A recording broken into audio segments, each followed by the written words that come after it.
Being a lawyer is unique in that it's the only profession where pessimists, those who see problems as the norm and not the exception, outperform optimists.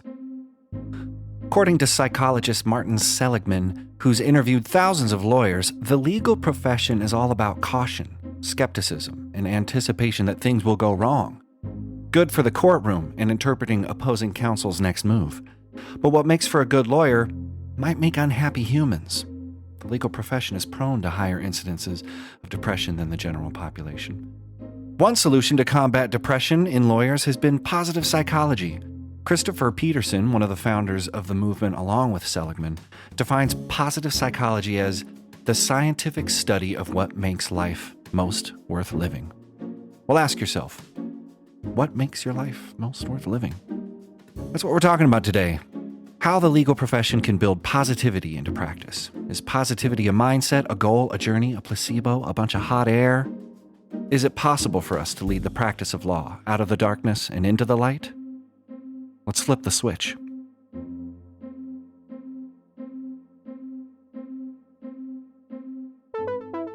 Lawsome, the podcast for law firms. Powered by Consultwebs. Welcome back to Lawsome, the only podcast for law firms that holds the door open for people and then gets stuck there while everyone walks through and no one says thank you, but it's okay. We're here to inform, educate, and entertain the legal community on the latest in personal and professional development. I am your co-host, Jake Sanders, and I am joined by the forever positive and upbeat Paul Julius. What's good with you, Paul? It's good with me. Candy is good with me. Check it off the list. I like fresh coffee. I like Saturdays with nothing to do. Yep. Clean linens, crisp linens. Someone to swipe in a certain direction now. I know. Oh my God. Anyway, if you'd like to connect with Paul. Yeah. Swipe left for Paul. Sorry, that went in a totally different direction. No, it's fine. Let's keep our hands warm on the kindling of the tinder that we have and start the fire. What's on the show today? On the show today, we're going to discuss an article from AboveTheLaw.com on how lawyers can cultivate a positive outlook. We interview divorce lawyer and positivity guru Lee Daniel, and then we test our guests' powers of positive thought with 5 questions we ask everyone. Pull up a plate. It's the Hot Takes Buffet. The link today is from AboveTheLaw.com. It's by Gary J. Ross. It's entitled 6 Tips for Lawyers on Maintaining a Positive Outlook. To give you a little rundown, for lawyers especially, there are lots of reasons to complain: overwork, underwork, partner snubs, too much client contact, not enough client contact. I don't know where that's a problem. Wow. But the author, a lawyer himself, is advocating the following positive mantras.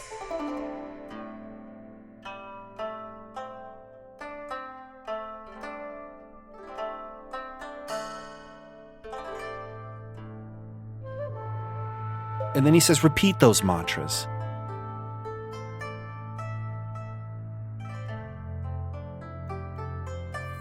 That he says, sing to yourself.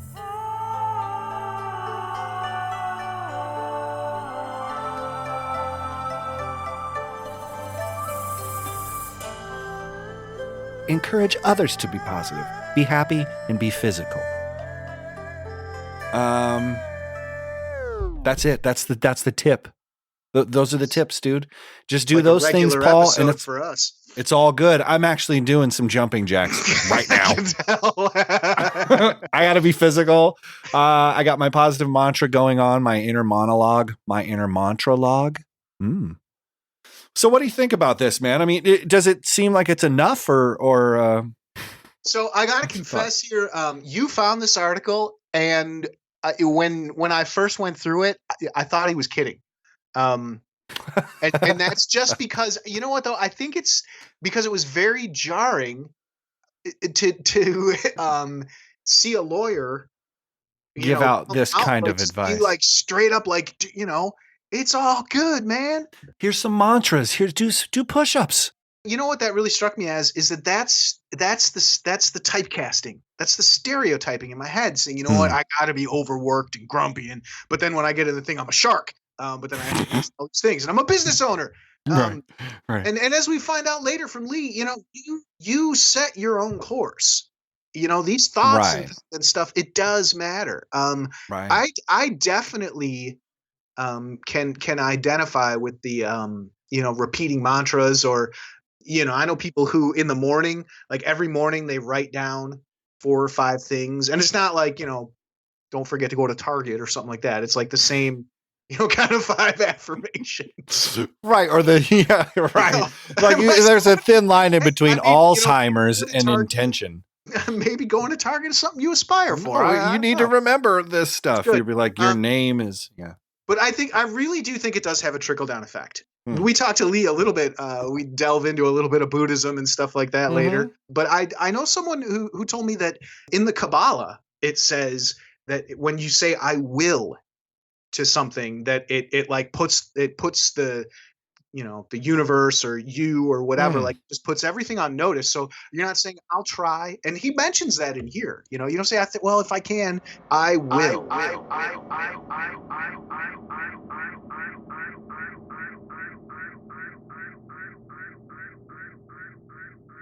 There's a certain power to that, and I think, okay, maybe it's kind of sappy.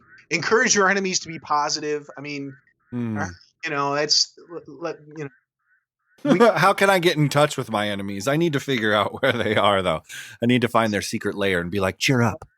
Yeah, write it on my list every morning. Get in contact with your enemies.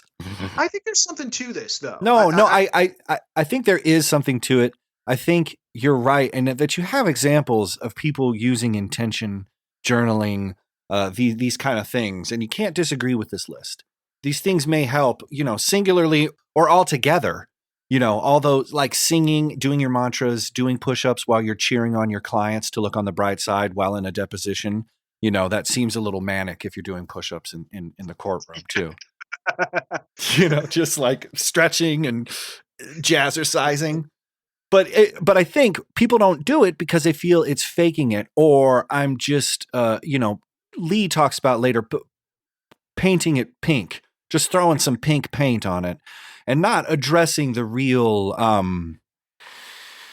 feelings and emotional realities that people have, So but what you were saying, there is something to this intent, and then something about the way you can set your perception differently, and that your brain will then start to mirror that chemistry and the way you behave. And, a lot of people think that when I feel better, I'll change my behavior, but your behavior can change the way you feel.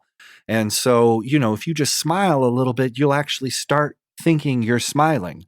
So there is a thought of faking it and actually making it. But what I think comes to mind is that this seems woo-woo to you until you actually decide to do something about it or be committed to changing. And you either can wait until it falls, the wheels fall off, and you're looking for an answer and you're strapped, maybe you're depressed, maybe you're addicted to substances, maybe you're just not happy, you're not delivering good service, you're not being a good life mate or whatever, you're a cranky driver, all these things can happen.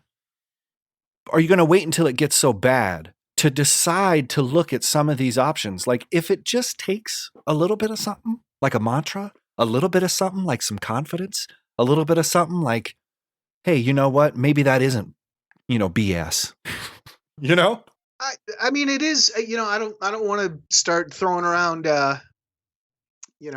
motivational poster taglines and be like, right, it you is what feel weird, but that's part of it. Those taglines work if you really show up to them. The point is, if you're always looking for the bad stuff, that's all you're ever going to find. You know what I mean? And I think particularly for lawyers, we know higher incidence of substance abuse, higher incidence of suicide, higher incidence of, depression. Yeah. Very tough already. Burnout. Yeah. All that stuff. So, there's the kindling is there, for that fire to be lit. And in fact, I think in a lot of times the different cultures at different firms, Well, I mean, I guess I'll just call it like I see it. But I mean, that can be reinforced, and Bro going out, culture, we hustle got to blow off the culture. week, yeah, and go out to the bar and drown our sorrows and stuff like that. And right there, I mean, keep in mind, alcohol is a depressant. Right, This right. isn't going to help you. And I think part of why this article itself is somewhat lighthearted is because it's tricking you.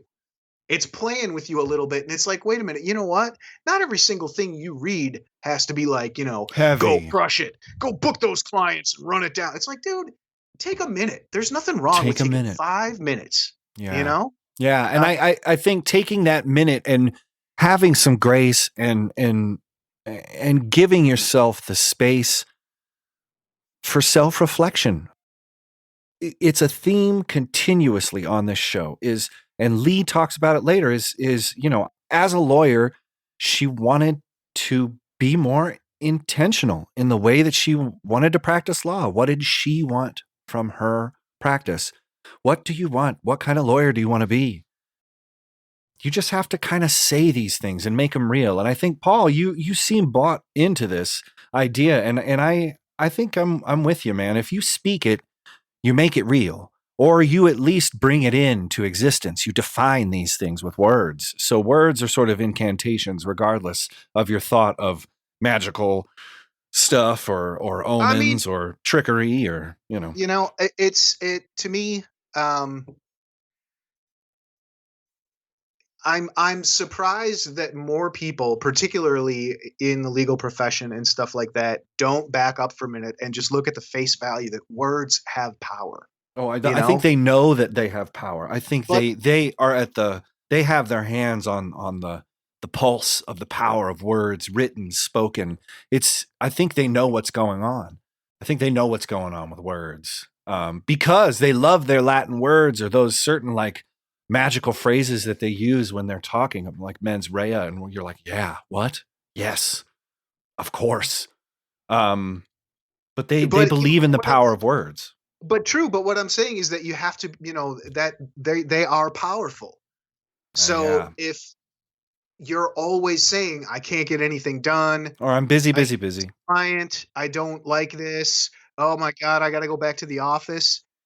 That has power too. Right. You have to be mindful of what you put out there, Yeah. basically. And I mean, Yeah. yeah, I'm not saying like, I write down every day, I'm going to make $1 million by the time I'm 50 or whatever. You could, though. You could. And Lee actually does this. She writes down goals. She's so specific with the way she Yeah. doesn't just say, cheer up, buttercup.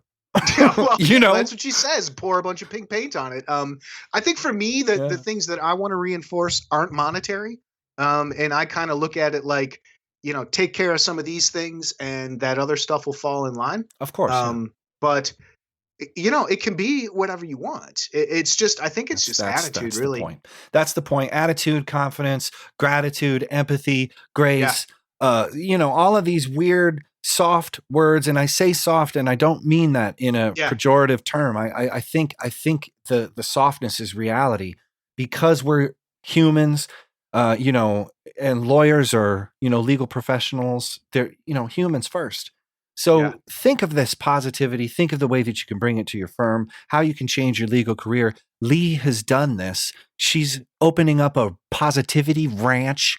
She has like all of these, endeavors going on, intention based, positive, just And- really clear. And yeah. it's And wild to hear her because she's at once like this sort of inspirational character and then a lawyer, and then bringing all of that together and practicing all of that at the same time is just a kind of, alchemical thing. and on top of it, her particular practice area, family law. Needs it. Absolutely. That's what I was going to say. I mean, it can have a tremendous toll on, not just the lawyers who are in there working with people going through a very difficult time, but I mean, those people who are going through that, that's rough. And I think you're Hmm. right, Jake, that they need that. Yeah. It's important to be like, you know what, don't just get in there and wallow in it. And it's tough. And I think Lee has a neat thing with it too, in that she certainly feels that. It struck me when we were talking that I think it was the Dalai Lama who said, how do you deal with people with other people's problems? People coming to you with this drama and all this stuff. He said you can feel compassion for someone without getting involved in it. You Mm-hmm. know, Mm-hmm. and I think there's a lot to what Lee talks about that has that kind of in there. Mm-hmm. And I think that's if you can set that example for the other people you work with, for your clients, for stuff like that. Um, she's proof that Mm-hmm. that's a very powerful thing. Yeah. Yeah, she is. And I think if the law is a service industry, then your servants, then in some way you're caregivers, and caregivers experience vicarious trauma or certain things that numb them to the realities that they go through. And so then you're just operating rote and just kind of like going through the motions. It's okay to admit that this stuff has an impact. Um, your work can contain elements that burn you out. It's okay to admit to these things and seek for, a change. And like I said earlier, you can wait until it gets bad, like Lee did. She was about to close down shop, pull the shingle in, and then she decided to make a change. And it's just that simple. So this article from Above the Law is just that simple. It's actually really simple. We add complication and complexify this simple thing because it is. I'm not sure if I'm supposed to be positive here or there, or do I just mantra all the time, or am I just high-fiving people, or how do I do it? Lee, has a story from the bottom to the top, and it's all about positivity, and it's based on experience, and it's true. It's not hearsay, and it's not just me and Paul. It's Lee Daniel too, and it's Tuesday, and it's Lawson. Lawson continues. But first, a word from our sponsor. I met Tanner, who works for Consultwebs, on a plane on the way back from Key West, Florida. And I'd just been thinking that I needed to do some more marketing for my law firm. So when he told me that he worked for Consultwebs, I was super excited. From the beginning till even now, I've been with them for almost 2 years, and the experience has really been great. Having Consultwebs on board is really like having your own team of people that really care about what kind of business you're getting. I mean, practicing law can seem kind of lonely. You always are wondering, how am I going to get clients? How am I going to make payroll? But with Consultwebs, it's not just me worrying about having people come in the door. They're there as well, and they've been so responsive. Since I started with Consultwebs, I have increased the number of employees double at least. And since I started with Consultwebs, the revenue has tripled. So it's really been an incredible experience. Go to consultwebs.com to learn more.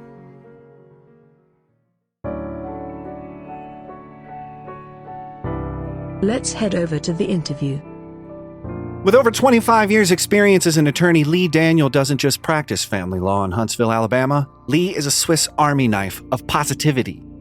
She's a certified infinite possibilities trainer, a published author, and she's also the founder of Project Positive Change, an organization of healers, artists, and business professionals connecting its members with resources and empowerment that allow positive change to occur in their lives and communities.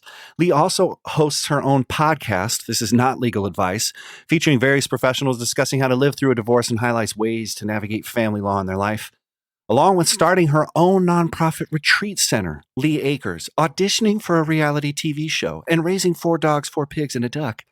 Lee has been gracious enough to lend us some of her time today on the Lawson Podcast. Lee, how are you? I'm great, thank you. I love that bio. Let's go through that. Describe your path from, just a divorce lawyer to owning your firm to expanding your work in positivity and all the extras, whiz bang doodles you got going on.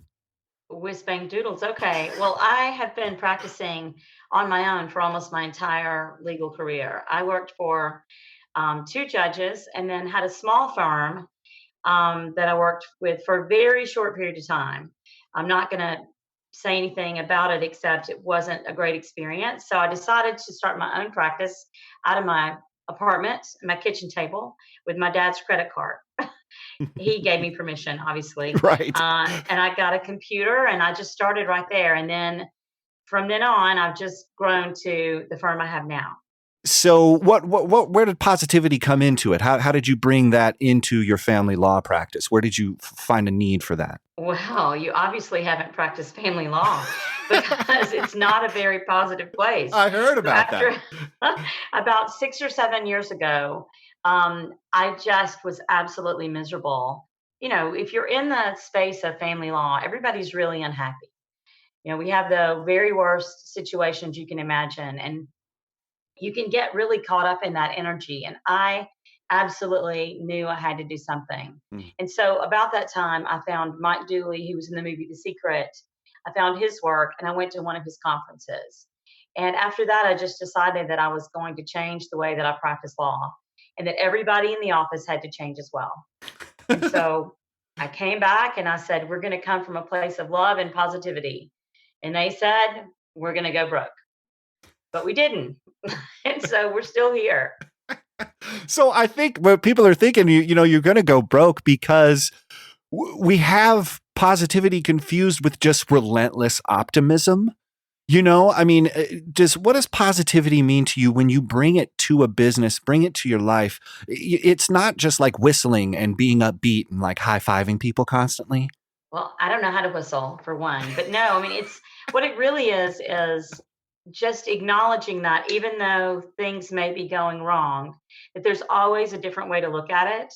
So in my practice, what I do is I try to get people to look at what they have to be grateful for one. And then I also try to ask them to look at the end results and what their vision is for their future instead of continuing to complain about what's going on now, like all the things that are going wrong in their life or their marriage or how unhappy they are. I say, but what if, this is going to happen now and you'll get to spend more time with your children, or you'll get to do things that you want now, or you won't have to listen to someone say ugly things to you. I really try to get them out of that place of victimhood and into a place of seeing that there's hope for the future.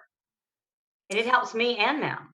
And that's really cool. So good. But I'm just curious, like, do you have some people where it's a tough sell, or is it because you're walking the talk as well, that it seems to be a little bit easier for them to embrace?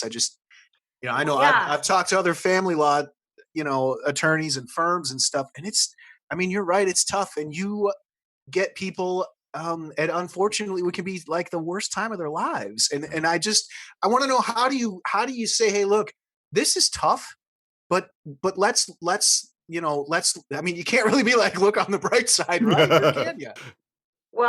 Well, yeah. I mean, you can say you're going to be sensitive to what they're going through and be compassionate and not just be cavalier about, it's okay. You're going to have another husband, or you can just get another kid.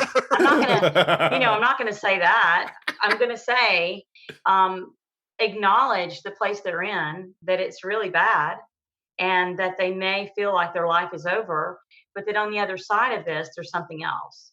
So it's not about just pouring pink paint over it and saying, oh, everything's great. It's about acknowledging where you are, but also acknowledging that there's a way to reframe it. There's a way to see something more positive. And yes, it's a hard sell. And so that's why I'm not a lawyer for everybody, because I don't want to be in the place of wanting to destroy the other person. And if that's the client that comes in my door, then I refer them somewhere else. That's not who I am. Right. Well, and I think it's important too. I like what you say about pouring pink paint on it, and acknowledging that you have to say, hey, look, you're implying that we're going to get through this. Yeah. This is tough now, but just we're going to make it through this, and things can be better. So I'm curious too. You have all this stuff going on. A busy social schedule, the reality TV show, law practice. In a bigger sense, how do you handle some of these things? And what's obviously a ton of different things going on. Some people would just collapse under the weight of the everything, and it's tough to be positive. I mean, just running a law firm is a tremendous undertaking as it is, but you're killing it. Right. But you can choose how you choose to do anything, right? So you can say, running a law firm's so hard. Or you can say, running a law firm is challenging, but I've got this. I mean, it's really how you look at it. I mean, and I know it sounds a little hokey, but I promise you that if you change your perspective about what you're doing, then your life is going to change. Mm. And I'm living proof of that. I mean, when I first started down this positivity route, I made around, I don't know, gross profits were around 500,000. This past year we made 1.2. This year I'm on track to make 1.4. Not many family lawyers make that kind of money.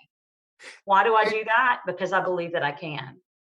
well, okay, and that's what I wanted to ask you about. So when you're talking about believe that you can, and I Yeah. think this is something that I think Magnus, it was either Magnus or Tanner told me about you, but you're specific. Like you tell yourself every week, I am going to do X or this Yeah. happen, right? I mean, this Mm. isn't Interesting. like you say, go back to the pink paint. This isn't just like, I'm going to make sure that I feel good about this. You're like, I'm going to feel good because this is going to happen. And then Mm. you make it happen, right? Mm. Right, right. I set an intention for what I want to happen that week. Like for the nonprofit, I set an intention to make $200,000 in 2 months. And on Monday, I got my first check for $100,000.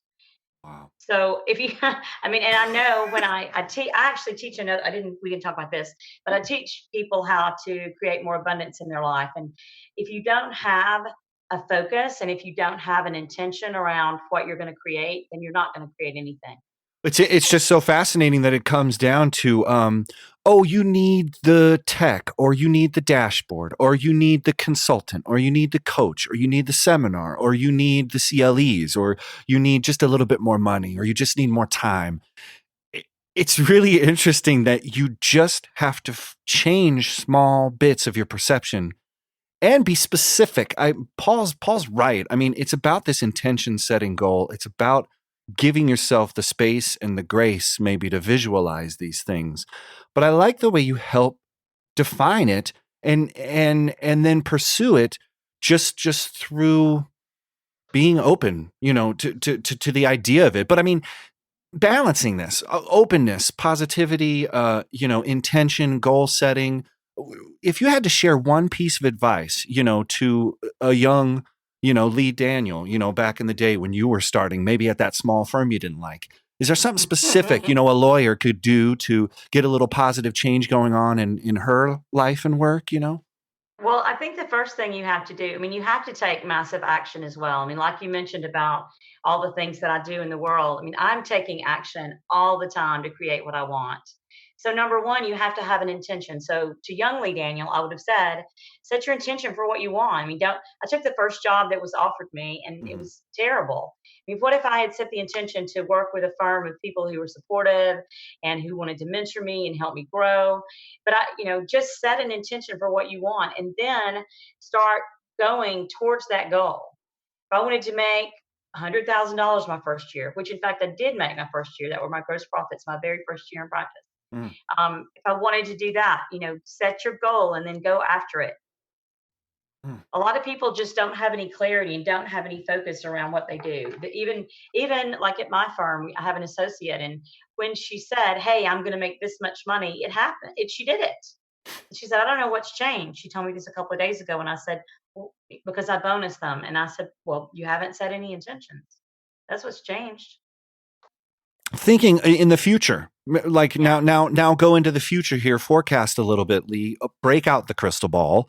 Oh, What's the future of practicing law look like to you? Do you think the skills that lawyers need to develop to succeed tomorrow?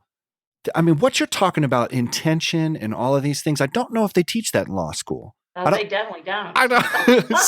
So I'm wondering Well, if you had thinking in the future, what are you thinking are some key skills or characteristics that a lawyer will have to be successful in the future? well, I think it depends on how you define success. Because if Mm. you define success truly through financial means, then I think they're doing okay. But if you really want to serve people and serve the world, then I think you have to be kind. I think you have to be compassionate. I think you have to look at the other person's shoes. You have to be fair, not stir up a lot of controversy and drama. As a family lawyer, there's plenty of opportunities to do that. But I Mm. try to get people to look at ways we can minimize damage to the family rather than make it worse. There's really a choice, guys. I mean, it's a choice to how you want to live your life. And for me, I just decided that continuing down that path of hostility and anger was not something I was going to continue to do. So I have a question. We've talked, it comes up like journey, path has come up, several times in this conversation. Your book, The Path to Positive Change, Yeah. which is a great book. Awesome. There's one thing that, we could do an entire podcast episode on that. But my question is this, with regards to planning, Okay. we talk about journeys, but we don't just set off without a map or without putting some coordinates into the GPS. Sure. Is there like, do you feel there's a framework or there's an approach or a planning to this? Or are you just like, I'm just positive affirmation and what happens, happens? Or is it a balance? No, yeah, of course, because you have to take action. I mean, what I like to do with what I teach at Project Positive Change is balancing practicality and spirituality. And, I guess most lawyers don't talk about spirituality too much, and have all these Buddhas in my office that my staff tried to move so it wouldn't scare the Christians off. But anyway. Buddha's cool. It's funny. But it's about, to me, balancing the two. Of course, you have to be practical. You have to plan. You have to forecast. That's all about the taking action part. It is another podcast. In fact, it's probably not a legal podcast whatsoever, but it's definitely a process. But for me, I believe that anybody can achieve whatever they want within reason, obviously. Okay. Okay. But there's still, look, I believe you. And I like, Buddhism and all that stuff. And I think I'm not a Buddhist. I just have Buddhist statues in my office. Yeah, just giving out that good juju. I'm not trying to scare any Christians either. Right, yeah. But I do think that when you, just by saying something, you're kind of putting, yourself and the universe, God, whatever, on notice. Like, this is the change I want, just by vocalizing things. Right. But there is still an element of saying, okay, but that doesn't mean that I can, skip the depositions tomorrow. Exactly, you know what I'm right. saying? Like, there's still you still have to get down to it and get out the shovel and do the work. Yeah. Right. It just depends. Exactly. Although what I wanted to do was do less of that. And so I have the most amazing team. And when you asked earlier how I do the things I do, I have such a phenomenal team. I have 2 associates that are so good. And I have great paralegals, legal assistants. And I have people that have been working with me from anywhere from 20 years to 14 years, 6 years, 7 years. I treat the people that work with me well. And I think that's part of my success, of course. We could keep going on. It's so good. Yeah. Oh my God. So people want to learn more about you, about your books, about your coaching, about Lee Akers. What's the best way to find out more about Lee Daniel? Well, I'm super active on Facebook. We have Project Positive Change is our Facebook page. And if you want to send me an email, I'm lee@leedaniel.law.com or lee@projectpositivechange.com. And I'm happy to help guide and help anybody that I can. 5 questions we ask everyone. Number 1, what was the last book you read? Oh, goodness. I'm reading something called The Mother-in-Law. Nice. All right. Number 2, what is your favorite place? Key West, Florida. Without hesitation. Yeah, that was I used to do events there. I love it there. awesome. Oh, really? Okay. Yeah, it's nice. Number 3, what sites, blogs, newsletters, or podcasts do you regularly check in with? Project Positive Change. Everybody go there and subscribe now. Yeah. Number 4, if you were stranded on a desert island and could only pick one condiment to take with you, what would it be? Condiment. Can we count cheese? Of course. Okay. Of It's not course. a condiment, I know, but I do love cheese. We have a very broad definition of condiment. Really Right. wide, yeah. Okay, we accept it. All right. The last one, number 5. After a long day or a long week at work, how do you relax and unwind? I hang out with my dogs. For show notes, links, and info, go to thelawsomepodcast.com or follow us on Twitter or Facebook. Be sure to leave us a review and rating in iTunes or wherever you find the you listen to. Until next week, stay lawsome.